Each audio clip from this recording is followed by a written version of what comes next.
Comment un homme paraîtrait-il juste devant Dieu? Comment un pécheur serait-il pur?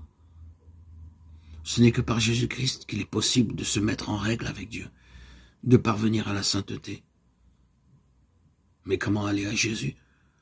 Ils sont nombreux ceux qui, avec la multitude convaincue de péché au jour de la Pentecôte, s'écrient « Que ferons-nous » Les premiers mots de Pierre en réponse à cette question furent « Répentez-vous ».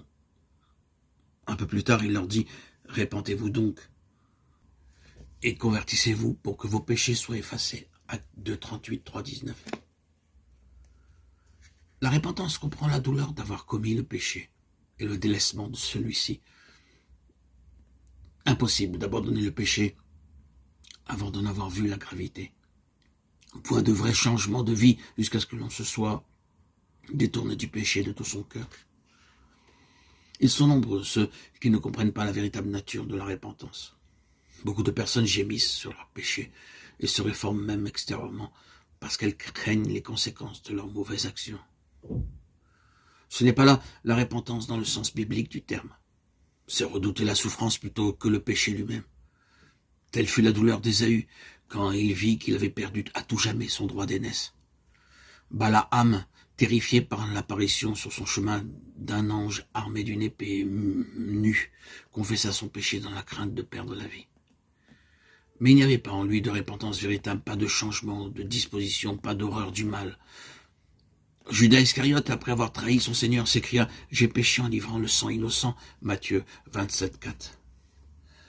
Cette confession lui était arrachée par le sentiment terrible de sa condamnation et par la perspective redoutable du jugement de Dieu. Les conséquences de son crime le remplissaient de terreur.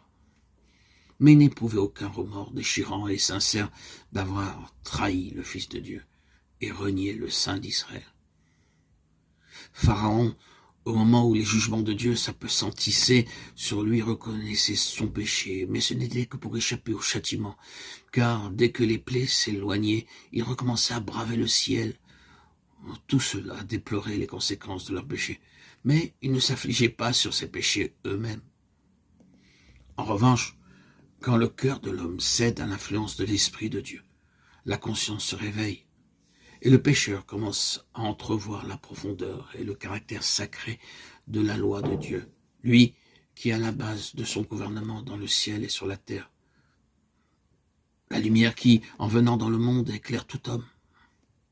Jean 1,9 illumine les replis les plus secrets de son âme et met en évidence les choses cachées dans les ténèbres.